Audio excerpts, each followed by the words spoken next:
Hello everybody and welcome back to another video of The Artificial Professor, and in this video we are going to be learning how to play music offline on Spotify on mobile phone in 2023. So with that being said, let's just jump right into the video. So if you want to play music offline, you have to turn on an option in settings. So on the top right side of your screen you can see this little gear icon. Simply click on that, and here you can see we have a wide range of options going on, but the option we are going to be needing is that we have this option of playback, and under that we have offline mode. So when you enable that, the music that is currently playing will be downloaded and you can simply listen it offline. Now if you want to listen a complete list of music and you want to download your preferred one, for that you're going to be definitely updating to the premier version of Spotify.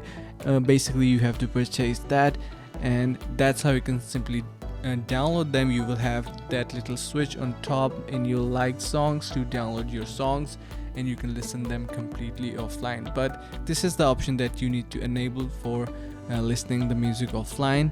And I really hope you understood the concept and found this video helpful in any particular way. If you did so, make sure to subscribe to the channel, like the video and share with the friends. Thanks so much for watching, and see you around in the next video.